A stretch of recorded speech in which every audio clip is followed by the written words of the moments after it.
Assalamualaikum warahmatullahi wabarakatuh.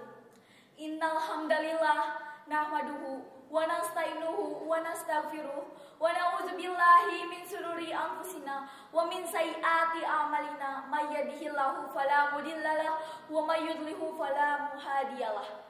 Asyhadu an la ilaha illallah wa asyhadu anna Muhammadan abduhu wa rasuluhu la nabiyya ba'd. Kepada yang terhormat Ibu Bapak Dewan Juri serta teman-teman para pemuda-pemudi Indonesia yang saya banggakan, marilah bersama-sama kita panjatkan puji dan syukur kita terhadap Allah Subhanahu wa Ta'ala yang telah memberikan rahmat dan karunia-Nya. Berkat rahmat-Nya lah kita dapat berkumpul di sini dalam keadaan sehat walafiat. Selain itu, tidak lupa sholawat serta salam selalu kita sanjungkan kepada Nabi besar Muhammad SAW yang telah membawa kita keluar dari zaman kebodohan. Semoga kita mendapatkan syafaatnya di yaumil akhir kelak. Amin ya. Pada hari ini, saya akan membawakan pidato tentang ayo kembali ke dalam semangat persatuan. Semoga yang bisa saya sampaikan dapat mendorong kita ke dalam semangat persatuan seperti para pemuda sebelum kita pada Sumpah Pemudanya.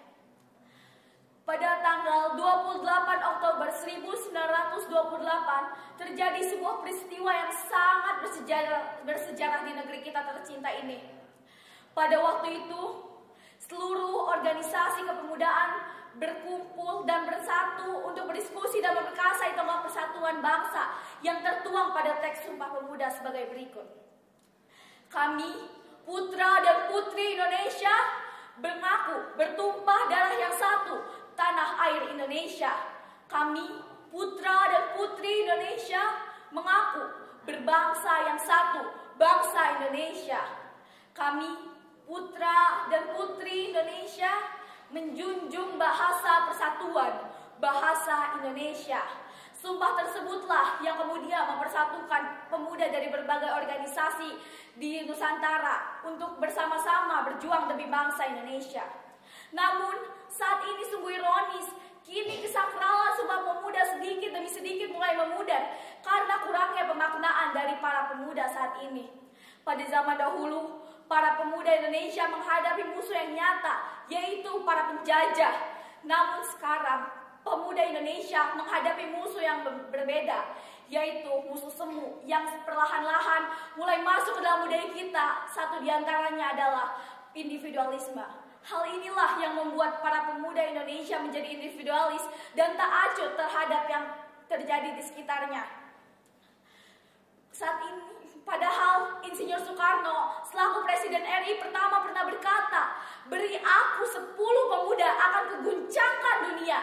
Beliau menganggap bahwa pemuda sebagai agent of change, pelopor perubahan dan kemajuan bagi bangsa kini. Saat ini, Indonesia menghadapi permasalahan yang semakin kompleks dari hari ke hari. Misalnya seperti permasalahan politik, hukum, pendidikan, kesenjangan ekonomi, dan kesejahteraan sosial masyarakat yang semakin dijunjung tinggi. Semakin gencar menggerus bangsa kini. Lalu, kemana perginya para pemuda saat ini? Kemana perginya mereka saat Indonesia membutuhkan tenaga mereka untuk kemajuan Indonesia yang ke arah yang lebih baik? Mereka menutup mata, mereka banyak yang memilih tidak mau tahu, mereka menutup mata dan telinganya, mereka disibukkan oleh kesibukannya masing-masing tanpa menghiraukan keadaan yang terjadi di sekitarnya. Padahal saat ini banyak sekali kebijakan yang harus dikritisi oleh memberikan solusi-solusi yang tepat untuk menyelesaikannya. Bapak B.J. Habibie selaku Presiden RI ketiga pernah berkata, "Dimanapun kau berada, berikanlah yang terbaik dan jadilah yang terbaik dari yang bisa kau berikan."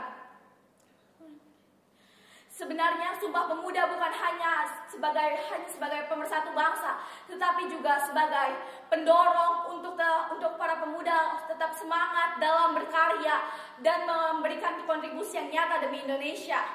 Demikianlah apa yang bisa saya sampaikan pada kesempatan kali ini.